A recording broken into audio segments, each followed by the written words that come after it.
আসসালামু আলাইকুম রহমতুল্লাহি ওবরাকাতুহ। প্রিয় নবী মুহাম্মদ সাল্লাল্লাহু আলাইহি ওয়াসাল্লামের সিরাত তথা জীবনী আর রাহিকুল মাখতুম আমরা শুনছিলাম। আমরা সর্বশেষ পর্ব ১৯ নম্বর শুনেছিলাম, যেখানে মেরাজের ঘটনা বর্ণনা করা হয়েছিল। আজকের পর্বে আমরা শুনব বাইয়াতুল আকাবাতিল উলা, আকাবার প্রথম বাইয়াত তথা আনুগত্যের শপথ। আল্লাহুম্মা সাল্লি আলা মুহাম্মাদি ওয়া আলা আলি মুহাম্মাদ কামা সাল্লাইতা আলা ইব্রাহিম ওয়ালা আলি ইব্রাহিমা ইন্নাকা হামিদুম মাজিদ। আল্লাহুম্মা বারিক আলা মুহাম্মাদি ওয়ালা আলি মুহাম্মাদ কামা বারাকতা আলা ইব্রাহিম ওয়ালা আলি ইব্রাহিমা ইন্নাকা হামিদুম মাজিদ।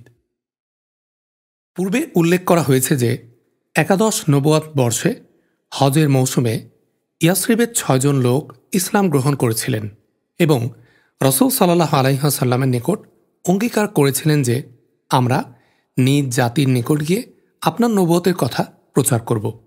এর ফল হল যে পরবর্তী বছর যখন হজের মৌসুম এলো, অর্থাৎ দ্বাদশ নবুয়াত বর্ষের জিলহজ মোতাবেক ৬২১ খ্রিস্টাব্দের জুলাই, তখন ১২ জন লোক রাসূল সাল্লাল্লাহু আলাইহি ওয়াসাল্লামের খিদমতে এসে উপস্থিত হলেন। এদের মধ্যে জাবির বিন আবদুল্লাহ বিন রিয়াব ছাড়া অবশিষ্ট ৫ জন তারাই ছিলেন যারা পূর্বের বছর এসেছিলেন। এছাড়া অন্য ৭ জন ছিলেন নতুন। নাম হল যথাক্রমে: ১. মাআজ বিন হারিস ইবনে আফরা, কাবিলা বনি নাজ্জার, খাজরাজ গোত্র। ২. জাকওয়ান বিন আব্দুল কায়স, বনি জুরাইক, খাজরাজ গোত্র। ৩. উবাদা বিন সামিত, বনি গানাম, খাজরাজ গোত্র। ৪. ইয়াজিদ বিন সালাবা, বনি গানামের মিত্র, খাজরাজ গোত্র। ৫. আব্বাস বিন উবাদা বিন নাজলা, বনি সালিম, খাজরাজ গোত্র। ৬. আবুল হাইসাম বিন তাইয়াহান, বনি আব্দুল আশহাল, আউস গোত্র। ৭. ওয়াইম বিন সাইদা, বনি আমর বিন আউফ, আউস গোত্র। এর মধ্যে কেবল শেষের ২ জন আউস গোত্রের। এছাড়া বাকি সকলেই ছিলেন খাজরাজ গোত্রের। এ লোকগুলো মিনার আকাবার নিকটে রাসূলুল্লাহ সাল্লাল্লাহু আলাইহি ওয়াসাল্লামের সঙ্গে সাক্ষাৎ করেন এবং তার প্রচারিত দিনের ব্যাপারে কিছু কথার উপর অঙ্গীকার গ্রহণ করেন। ওই কথাগুলো সবই পরবর্তীকালে সম্পাদিত হুদাইবিয়ার সন্ধিপত্র এবং মক্কা বিজয়ের সময় মহিলাদের নিকট থেকে গৃহীত অঙ্গীকারনামার অন্তর্ভুক্ত ছিল। আকাবার এই অঙ্গীকারনামার ঘটনা সহিহুল বুখারী শরীফে উবাদা বিন সামিত রাদিয়াল্লাহু আনহু থেকে বর্ণিত হয়েছে। তিনি বর্ণনা করেছেন যে রাসূলুল্লাহ সাল্লাল্লাহু আলাইহি ওয়াসাল্লাম বলেছেন, এসো, আমার নিকট এ কথার উপর অঙ্গীকার গ্রহণ করো যে আল্লাহর সঙ্গে কোনো কিছুকেই অংশীদার করবে না, চুরি করবে না, জেনা করবে না, নিজ সন্তানকে হত্যা করবে না, হাত পায়ের মাঝে মন করা কোনো অপবাদ আনবে না এবং কোনো ভালো কথায় আমাকে অমান্য করবে না। যারা এ সকল কথা মান্য ও পূর্ণ করবে, আল্লাহ তাআলার নিকট তাদের পুরস্কার রয়েছে। কিন্তু যারা এগুলোর মধ্যে কোনোটি করে বসে এবং তার শাস্তি এখানেই প্রদান করা হয়, তবে সেটা তার মুক্তিলাভের কারণ হয়ে যাবে। আর যদি কেউ এসবের মধ্যে কোনো কিছু করে বসে এবং আল্লাহ তা গোপন রেখে দেন, তবে তার ব্যাপারটা আল্লাহ তাআলার ইচ্ছার উপর ছেড়ে দেওয়া হবে। চাইলে তিনি শাস্তি দিবেন, নচেত ক্ষমা করে দিবেন।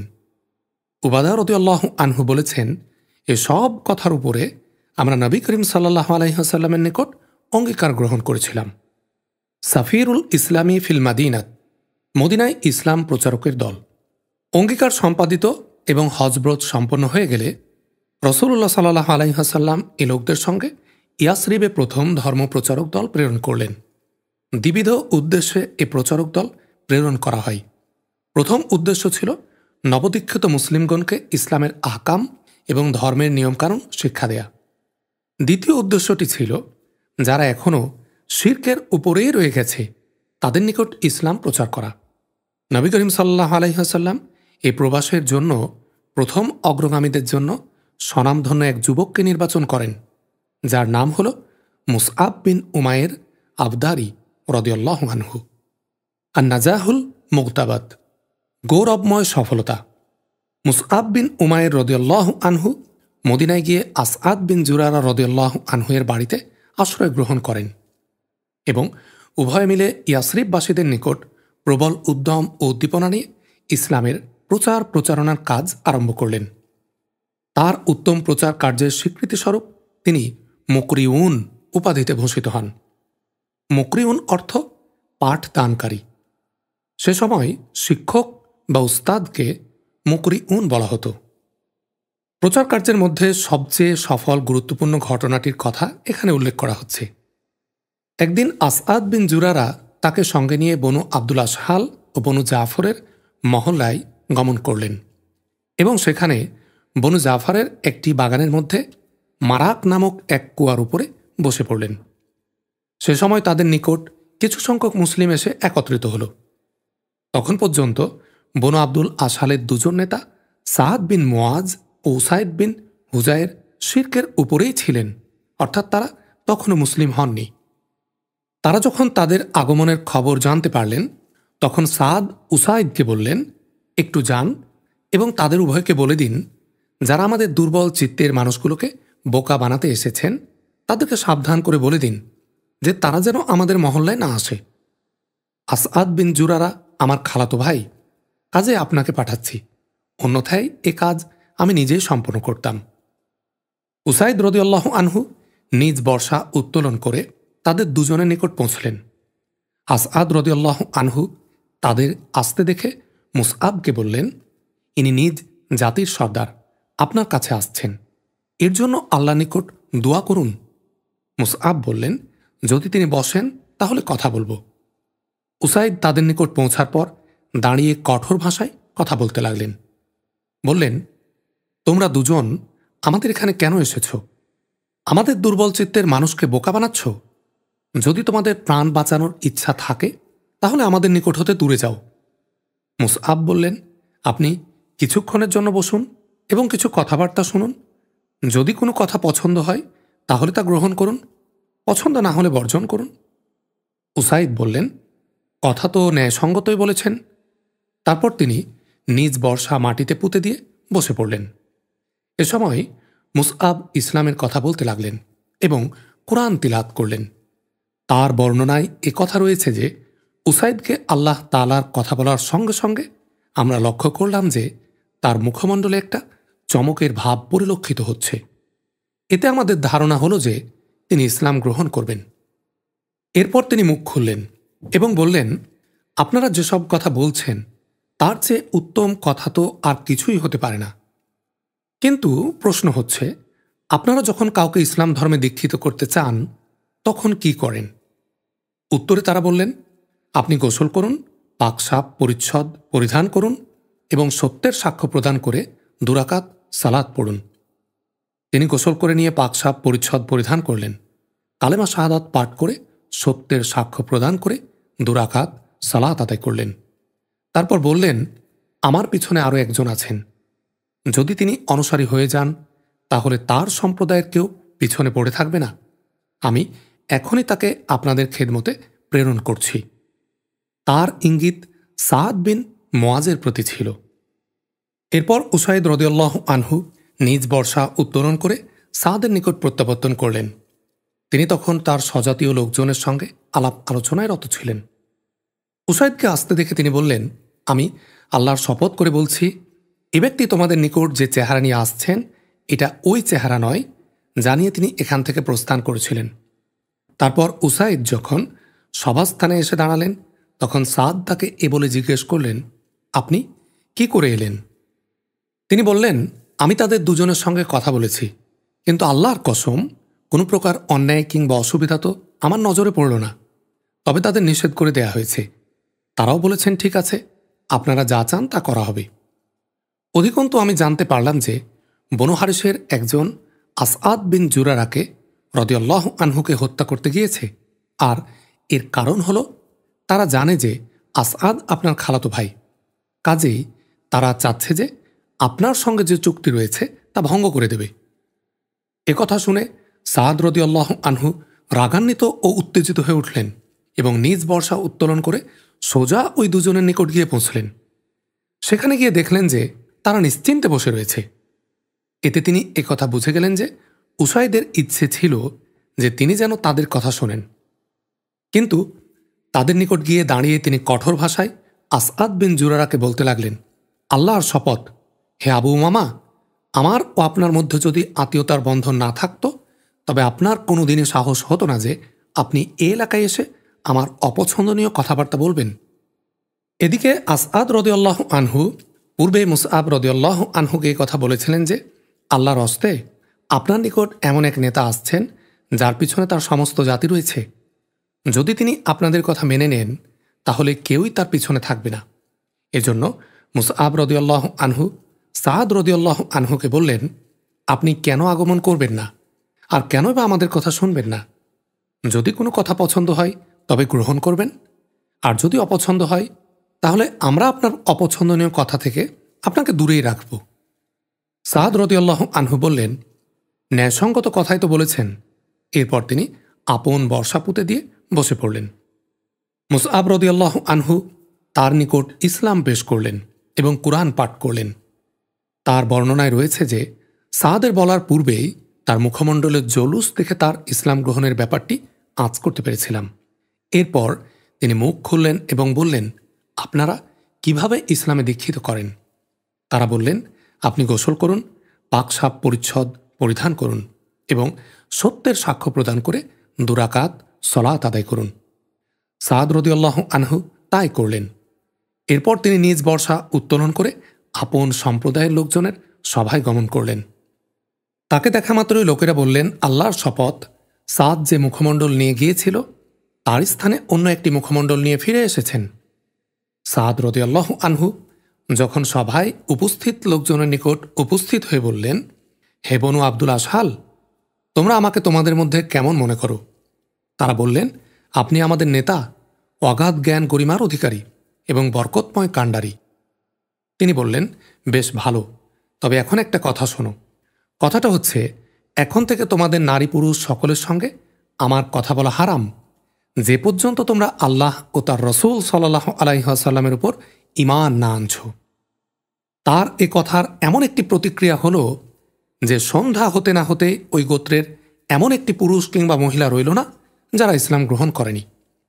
কেবলমাত্র একজন লোক সে সময় ইসলাম গ্রহণ করেনি, যার নাম ছিল উসাইরিম। তার ইসলাম গ্রহণের ব্যাপারটি উহুদের যুদ্ধকাল পর্যন্ত বিলম্বিত হয়েছিল।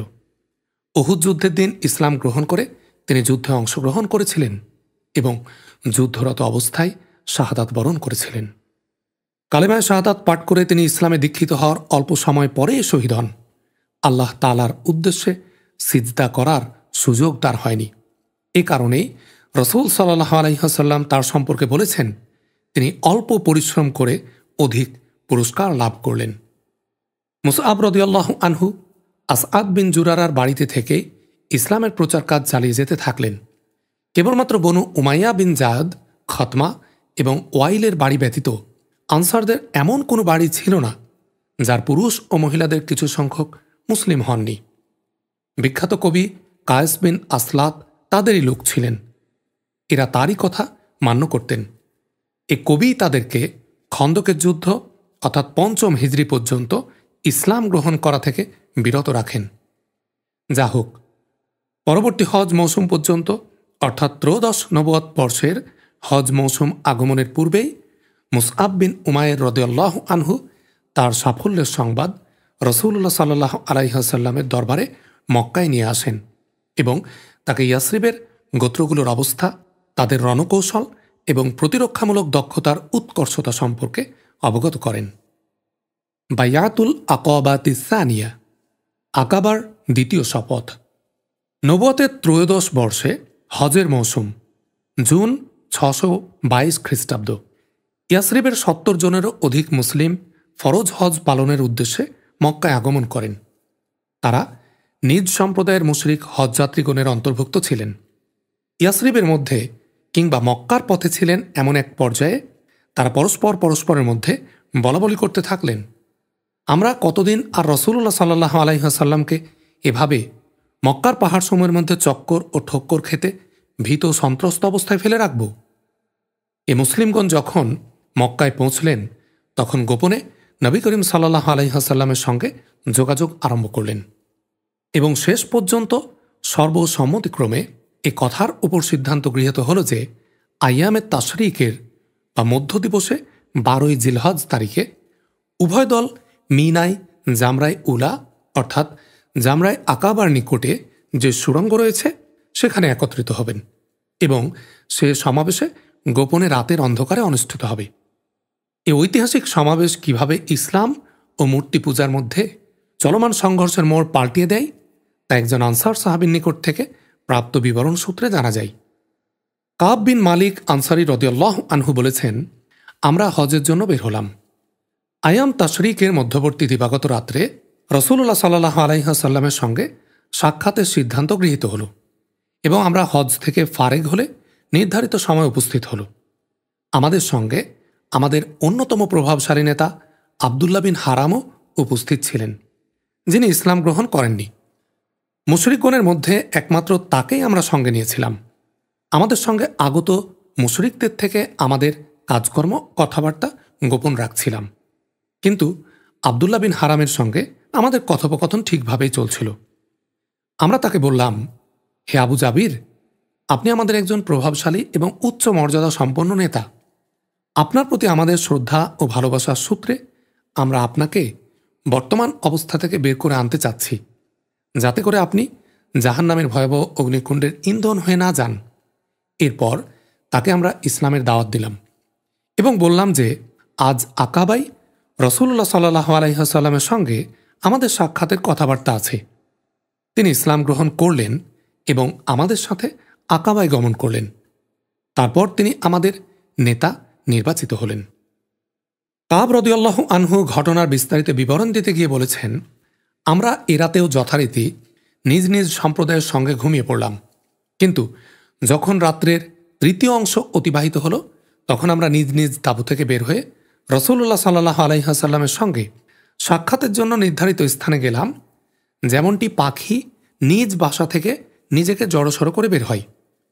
শেষ পর্যন্ত আমরা সকলে গিয়ে আকাবায় একত্রিত হলাম। আমরা সংখ্যায় ছিলাম মোট ৭৫ জন, ৭৩ জন পুরুষ এবং ২ জন মহিলা। মহিলা দুজনের একজন ছিলেন উম্মু উমারা নুসাইবা বিনতে কাব। তিনি কাবিলা বনু মাজিন বিন নাজ্জারের সঙ্গে সম্পর্কিত ছিলেন। দ্বিতীয় জন ছিলেন উম্মু মানি আসমা বিনতে আমর। তিনি বনু সালামা গোত্রের সঙ্গে সম্পর্কিত ছিলেন। আমরা সকলে সুড়ঙ্গে একত্রিত হয়ে রাসূলুল্লাহ সাল্লাল্লাহু আলাইহি ওয়াসাল্লামের জন্য অপেক্ষা করতে লাগলাম। শেষ পর্যন্ত সে আকাঙ্ক্ষিত মুহূর্তে এসে পড়ল এবং তিনি তাশরিফ আনায়ন করলেন। সঙ্গে ছিলেন তার চাচা আব্বাস বিন আব্দুল মুত্তালিব। যদিও তিনি তখনও নিজ সম্প্রদায়ের ধর্মের উপরই প্রতিষ্ঠিত ছিলেন, তবুও তিনি এটা চাচ্ছিলেন যে আপন ভাতস্পৃত্যের সমস্যায় উপস্থিত থাকেন, যাতে তার পূর্ণ ইতমিনান হাসিল হয়ে যায়। তিনি সর্বপ্রথম কথা বলা আরম্ভ করেন। কথাবার্তার পর্যায় এবং আব্বাস রাদিয়াল্লাহু আনহু এর পক্ষ থেকে সমস্যার নাজুকতার ব্যাখ্যা। সভার প্রাথমিক কাজকর্ম সম্পন্ন হলে ধর্মীয় ও সামরিক সাহায্যকল্পে সন্ধি ও চুক্তির পূর্ণাঙ্গ পরিকল্পনা তৈরির জন্য কথোপকথন আরম্ভ হল। রাসূলুল্লাহ সাল্লাল্লাহু আলাইহি ওয়াসাল্লামের চাচা আব্বাস রাদিয়াল্লাহু আনহু সর্বপ্রথম মুখ খুললেন। তার উদ্দেশ্য ছিল তাদের সম্পাদিত চুক্তির ফলে তাদের উপর যে দায়িত্ব কর্তব্য আরোপিত হয়েছে এবং পরিণামে যে নাজুক অবস্থার সৃষ্টি হতে পারে তা ব্যাখ্যা করা। কাজেই তিনি বললেন, হে খাজরাজের লোকজন, আরববাসীগণের নিকট আনসারদের মধ্যে দুগোত্রের অর্থাৎ খাজরাজ এবং আউস খাজরাজ নামেই পরিচিত ছিল। আমাদের মধ্যে মুহাম্মদ সাল্লাল্লাহু আলাইহি ওয়াসাল্লামের মর্যাদা ও অবস্থান সম্পর্কে তোমরা সকলেই ওয়াকিফাল রয়েছ। ধর্মের ব্যাপারে আমরা যে মনোভাব পোষণ করি, আমাদের সম্প্রদায়ের লোকজনও একই মনোভাব পোষণ করে। আমরা তাকে তার বিরুদ্ধবাদীদের অনিষ্ট থেকে হেফাজত করে রেখেছি। তিনি এখন আপন আবাসস্থানে নিজ সম্প্রদায়ের মধ্যে মান সম্মান, শক্তি সামর্থ্য এবং হেফাজতের সঙ্গে রয়েছেন, কিন্তু এখন তিনি তোমাদের সেখানে গিয়ে তোমাদের সঙ্গে মিলিত হওয়ার জন্য সংকল্পবদ্ধ। এ অবস্থায় যদি এমনটি হয় যে তোমরা তার কাজকর্মে সাহায্য সহযোগিতা প্রদান করবে এবং তার বিরুদ্ধবাদীদের অনিষ্ট থেকে তাকে রক্ষা করার জন্য সচেষ্ট থাকবে, তাহলে সব ঠিক আছে, আপত্তির কোনো কিছু নেই। তোমরা জিম্মাদারির যে গুরুভার গ্রহণ করতে যাচ্ছ, আশা করি তার গুরুত্ব সম্পর্কে তোমাদের সুস্পষ্ট ধারণা রয়েছে। কিন্তু এমনটি যদি হয় যে তোমরা তাকে নিয়ে গিয়ে আলাদা হয়ে যাবে কিংবা প্রয়োজনে তোমরা তার কোনো উপকারে আসবে না, তাহলে তাকে এক্ষুনি ছেড়ে দাও, কেননা তিনি নিজ আবাসিক নগরীতে আপন সম্প্রদায়ের মধ্যে মান সম্মান ও হেফাজতের সঙ্গে রয়েছেন। কাব রাদিয়াল্লাহু আনহু বলেছেন যে, আব্বাস রাদিয়াল্লাহু আনহুকে বললাম, আমরা আপনার কথা শুনেছি। তারপর রাসূলুল্লাহ সাল্লাল্লাহু আলাইহি ওয়াসাল্লামকে লক্ষ্য করে বললাম, হে আল্লাহর রাসূল সাল্লাল্লাহু আলাইহি ওয়াসাল্লাম, আপনি কথাবার্তা বলুন এবং নিজের জন্য ও নিজ প্রভুর জন্য যে সন্ধি ও চুক্তি করতে পছন্দ করেন তা করুন। কাব রাদিয়াল্লাহু আনহুর উত্তর থেকে এটা সহজেই অনুধাবন করা যায় যে এই বিরাট জিম্মাদারি বহন করা এবং এর অত্যন্ত ঝুঁকিপূর্ণ ও বিপজ্জনক পরিণতির ব্যাপারে আনসারগণের দৃঢ় সংকল্প, বাহাদুরি, ঈমান, উদ্যম ও খুলুসিয়াত কোন পর্যায়ের ছিল। এরপর রাসূল সাল্লাল্লাহু আলাইহি ওয়াসাল্লাম কথাবার্তা বললেন। তিনি সাল্লাল্লাহু আলাইহি ওয়াসাল্লাম প্রথমে কুরআন শরীফ থেকে কিছু অংশ তেলাওয়াত করলেন, আল্লাহর দ্বীনের দাওয়াত পেশ করলেন এবং ইসলামের প্রতি অনুরাগ সৃষ্টি করলেন। এরপর আনুগত্যের শপথ গ্রহণ করলেন। বুনুদুল বাইয়াত, বাইয়াতের দফাসমূহ। ইমাম আহমদ জাবির রাদিয়াল্লাহু তাআলা আনহু হতে বাইয়াতের ঘটনা বিস্তারিতভাবে বর্ণনা করেছেন। জাবির বলেছেন, আমরা আরজ করলাম, হে আল্লাহর রাসূল সাল্লাল্লাহু আলাইহি ওয়াসাল্লাম, আমরা আপনার নিকট কোন শপথ গ্রহণ করব? তিনি বললেন, তোমরা যে কথার উপর শপথ গ্রহণ করবে তা হচ্ছে ১. সুখে দুঃখে সর্বাবস্থায় কথা শুনবে এবং মেনে চলবে। ২. অভাবে ও সচ্ছলতায় একই ধারায় খরচ করবে। ৩. ভালো কাজের জন্য আদেশ করবে, মন্দ কাজ থেকে বিরত থাকতে বলবে। ৪. আল্লাহর পথে দণ্ডায়মান থাকবে এবং আল্লাহর ব্যাপারে কোনো ভর্ৎসনাকারীর ভর্ৎসনার পরোয়া করবে না। ৫. যখন আমি তোমাদের নিকট হিজরত করে যাব তখন আমাকে সাহায্য করবে এবং যেমনভাবে আপন জানমাল ও সন্তানদের হেফাজত করছো সেভাবেই আমার হেফাজত করবে। এসব করলে তোমাদের জন্য জান্নাত রয়েছে। কাব রাদিয়াল্লাহু আনহুর বর্ণনা সূত্রে ইবনে ইসহাক যে আলোচনা করেছেন তাতে শেষ ধারায় অর্থাৎ ৫-এ কথা বলা হয়েছে। এতে বলা হয়েছে যে রাসূলুল্লাহ সাল্লাল্লাহু আলাইহি ওয়াসাল্লাম কুরআন তেলাওয়াত করলেন, আল্লাহর দ্বীনের প্রতি দাওয়াত এবং ইসলাম গ্রহণের প্রতি অনুপ্রেরণা দানের পর বললেন, আমি তোমাদের নিকট এ কথার শপথ গ্রহণ করছি যে তোমরা আমাকে ওই সকল জিনিস থেকে হেফাজত করবে যে সকল জিনিস থেকে তোমরা আপন ছেলে মেয়ে এবং আত্মীয় স্বজনদের হেফাজত করে থাকো। একথা বলার পরেই বারা বিন মারুর রাদিয়াল্লাহু আনহু রাসূলুল্লাহ সাল্লাল্লাহু আলাইহি ওয়াসাল্লামের হাত ধরে বললেন, ওই সত্তার শপথ যিনি আপনাকে সত্য নবীরূপে প্রেরণ করেছেন, সুনিশ্চিত আমরা আপনাকে ওই সকল অনিষ্ট থেকে হেফাজত করব যে সকল অনিষ্ট থেকে আমাদের ছেলে মেয়ে ও আত্মীয় স্বজনদের হেফাজত করি। অতএব হে আল্লাহর রাসূল সাল্লাল্লাহু আলাইহি ওয়াসাল্লাম, আপনি আমাদের আনুগত্যের শপথ গ্রহণ করুন। আল্লাহর শপথ, আমরা যুদ্ধের সন্তান এবং অস্ত্র আমাদের খেলনা। আমাদের এ পদ্ধতি বাপদাদার কাল থেকে চলে আসছে। কাব রাদিয়াল্লাহু আনহু বলেন, বারা রাসূলুল্লাহ সাল্লাল্লাহু আলাইহি ওয়াসাল্লামের সঙ্গে কথাবার্তা বলছিলেন। এমন সময় আবুল হাইসাম বিন তাইহান তার ছেদ কেটে বললেন, হে আল্লাহর রাসূল সাল্লাল্লাহু আলাইহি ওয়াসাল্লাম, আমাদেরও কিছু মানুষের অর্থাৎ ইহুদিদের মধ্যে চুক্তি ও সন্ধির বন্ধন রয়েছে, আর আমরা এখন সে বন্ধন ছিন্ন করছি।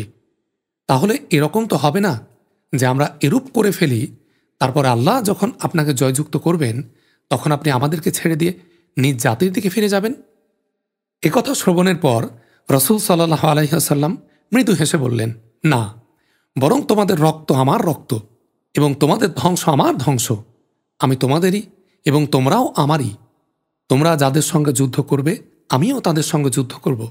তোমরা যাদের সঙ্গে সন্ধি করবে আমিও তাদের সঙ্গে সন্ধি করব। বাইয়াতের বিপজ্জনক দিকগুলোর পুনঃস্মরণ।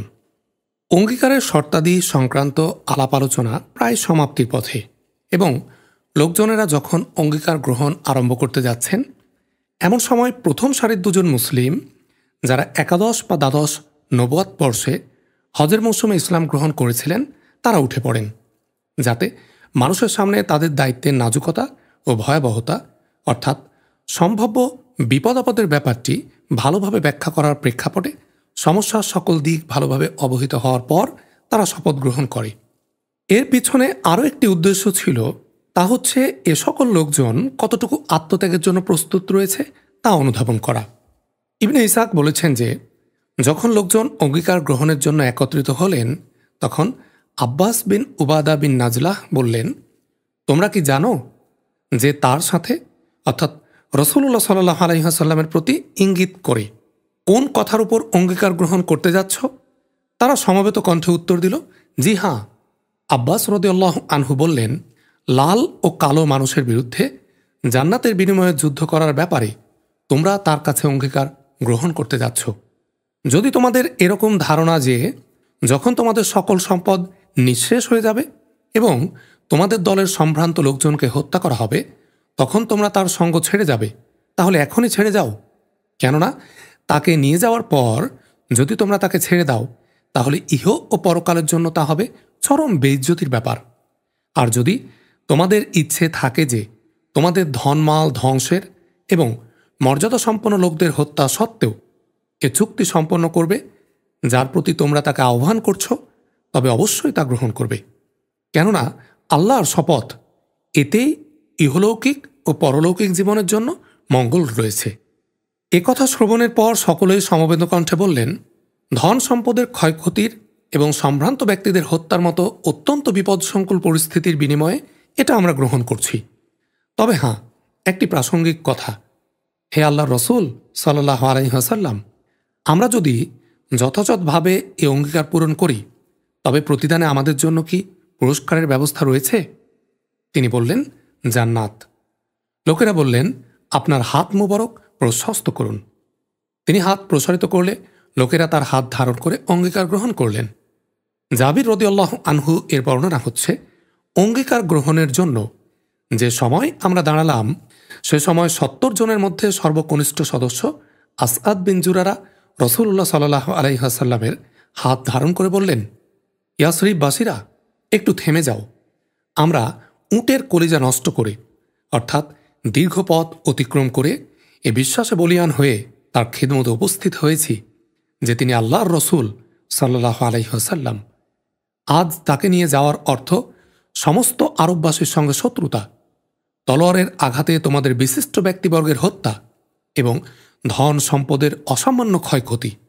অতএব যদি এসব সহ্য করতে পারো, তবে তাকে নিয়ে চলো। এসবের বিনিময়ে আল্লাহর সমীপে তোমাদের জন্য যে মহা পুরস্কারের ব্যবস্থা রয়েছে তা হচ্ছে জান্নাত। আর যদি রাসূলুল্লাহ সাল্লাল্লাহু আলাইহি ওয়াসাল্লামের চেয়ে এসব কিছুই তোমাদের নিকট অধিক প্রিয় হয়, তবে এখনই তাকে ছেড়ে দাও। এটাই হবে আল্লাহর নিকট গ্রহণযোগ্য ওজর বা আপত্তি। আকদুল বাইয়াত, বাইয়াতের পূর্ণতা লাভ। বাইয়াতের শর্ত বা দফাসমূহ পূর্বেই নির্ধারণ করা হয়েছিল। এর ভয়াবহ দিকগুলো সম্পর্কে একবার ব্যাখ্যাও প্রদান করা হয়েছিল। যখন এ অতিরিক্ত সতর্কতার কথা বলা হলো, তখন লোকেরা সমস্বরে বলে উঠলেন, আসআদ বিন জুরারা, নিজ হাত হটাও। আল্লাহর কসম, আমরা এ অঙ্গীকার ছাড়তে কিংবা ভঙ্গ করতে পারি না। উপস্থিত জনতার এ উত্তরে আসআদ বিন জুরারা ভালোভাবে ওয়াকিফাল হওয়ার সুযোগ লাভ করলেন যে লোকেরা আল্লাহর রসুল সাল্লাল্লাহু আলাইহি ওয়াসাল্লামের জন্য কতটুকু ত্যাগ স্বীকার করতে প্রস্তুত রয়েছেন। প্রকৃতপক্ষে আসআদ বিন জুরারা মুসআব বিন উমাইরের সাথে একযোগে মদিনায় ইসলাম প্রচার কার্যে লিপ্ত ছিলেন এবং সবচেয়ে বড় মুবাল্লিগ হিসাবে প্রসিদ্ধি লাভ করেছিলেন। এ কারণে স্বাভাবিকভাবেই ধরে নেওয়া যায় যে তিনি অঙ্গীকার গ্রহণকারীদের ধর্মীয় নেতাও ছিলেন। ফলে তিনিই সর্বপ্রথম অঙ্গীকার গ্রহণ করেছিলেন। এজন্য ইবনে ইসহাকের বর্ণনা রয়েছে যে বনু নাজ্জার বলেছেন, আবু উমামা আসআদ বিন জুরারা সর্বপ্রথম মানুষ যিনি রাসূলুল্লাহ সাল্লাল্লাহু আলাইহি ওয়াসাল্লামের সঙ্গে হাত মিলিয়েছিলেন। এরপর সাধারণ অঙ্গীকার অনুষ্ঠিত হয়। জাবির রাদিয়াল্লাহু আনহু এর বর্ণনায় রয়েছে যে আমরা একে একে দাঁড়ালাম আর নবী করিম সাল্লাল্লাহু আলাইহি ওয়াসাল্লাম আমাদের থেকে অঙ্গীকার গ্রহণ করলেন আর এর বিনিময়ে জান্নাতের সুসংবাদ প্রদান করলেন। অবশিষ্ট রইলেন দুজন মহিলা যারা সেখানেই উপস্থিত ছিলেন। তাদের শপথ হল মৌখিক। রাসূলুল্লাহ সাল্লাল্লাহু আলাইহি ওয়াসাল্লাম কখনো কোনো পরস্ত্রীর সঙ্গে করমর্দন করেননি। ইসনা আশারা নাকিবান, 12 জন নকিব বা নেতা। অঙ্গীকার পর্ব সম্পন্ন হলে রাসূলুল্লাহ সাল্লাল্লাহু আলাইহি ওয়াসাল্লাম অঙ্গীকারাবদ্ধ লোকদের মধ্য থেকে 12 জন নেতা নির্বাচন করলেন। নির্বাচিত ব্যক্তিগণ নিজ নিজ সম্প্রদায়ের নেতৃত্ব গ্রহণ করবেন এবং আপন আপন সম্প্রদায়ের মধ্যে অঙ্গীকারের ধারাসমূহ বাস্তবায়নের ব্যাপারে জিম্মাদারি ও দায়িত্ব গ্রহণ করবেন। রাসূলুল্লাহ সাল্লাল্লাহু আলাইহি ওয়াসাল্লাম বললেন, তোমরা নিজেদের মধ্য থেকে 12 জন এমন সব নেতা নির্বাচন করবে যারা নিজ নিজ সম্প্রদায়ের সমস্যাবলী সমাধানের ব্যাপারে যথোপযোগী ভূমিকা পালন করবে। তার ইঙ্গিতে তড়িঘড়ি নেতা নির্বাচন পর্ব সমাপ্ত হল। 9 জন খাজরাজ এবং 3 জন আওস গোত্র থেকে মোট 12 জন নেতা নির্বাচন করা হল। খাজরাত গোত্রের নেতাগণের নাম হচ্ছে যথাক্রমে: 1 আসআদ বিন জুরারা বিন আদাস, 2 সাদ বিন রাবি বিন আমর, 3 আবদুল্লাহ বিন রাহ বিন সালাবা, 4 রাফি বিন মালিক বিন আজলান, 5 বারা বিন মারুর বিন সাখর, 6 আবদুল্লাহ বিন আমর বিন হারাম, 7 উবাদা বিন সামিদ বিন কয়েস, 8 সাদ বিন উবাদা বিন দুলাইম, 9 মুনজির বিন আমর বিন খুনাইস। আউস গোত্রের নেতাগণ হচ্ছেন: 1 উসাইদ বিন হুজাইর বিন সিমাক, 2 সাদ বিন খাইসামা বিন হারিস, 3 রিফা বিন আব্দুল মুনজির বিন জুবাইর। যখন এ সকল নেতার নির্বাচন পর্ব সমাপ্ত হল, তখন নবী করিম সাল্লাল্লাহু আলাইহি ওয়াসাল্লাম তাদের নিকট থেকে পুনরায় অঙ্গীকার গ্রহণ করলেন। তিনি বললেন, ঈসা আলাইহিস সালামের পক্ষ থেকে যেভাবে হাওয়ারিগণের উপর দায়িত্ব অর্পিত হয়েছিল, সেভাবে আজ থেকে আপনাদের উপর আপন আপন সম্প্রদায়ের জিম্মাদারি বা দায়িত্ব অর্পিত হল। আর আমার উপর জিম্মাদারি বা দায়িত্ব ভার হল সমগ্র মুসলিম জাতির। তারা সকলে এক বাক্যে বলে উঠলেন, জি হাঁ। শয়তান চুক্তির কথা ফাঁস করে দিল। অঙ্গীকার সংক্রান্ত কাজকর্ম সম্পূর্ণ হয়ে গেছে এবং লোকজনেরা এখন নিজ নিজ গন্তব্যস্থান অভিমুখে রওনা হয়ে যাবেন। এমন সময় এক শয়তান ব্যাপারটি জেনে ফেলে। যেহেতু ব্যাপার সে জানতে পারে একেবারে শেষ মুহূর্তে এবং তার হাতে এতটুকু সময় ছিল না যে সে কুরাইশ মুশরিকদের নিকট এ খবর পাঠিয়ে দেয় এবং তারা আকস্মিকভাবে আক্রমণ চালিয়ে এ সুড়ঙ্গের মধ্যে তাদের সকলকে নিঃশেষ করে ফেলে। সেহেতু সে শয়তান তাড়াতাড়ি পাহাড়ে একটি উঁচু স্থানে দাঁড়িয়ে এমন উচ্চ কণ্ঠে, যা কদাচিৎ কেউ শুনে থাকবে, ডাক দিল, হে তাবুওয়ালা, মুহাম্মদ সাল্লাল্লাহু আলাইহি ওয়াসাল্লামকে দেখো, বেদিনেরা এখন তার সঙ্গে রয়েছে।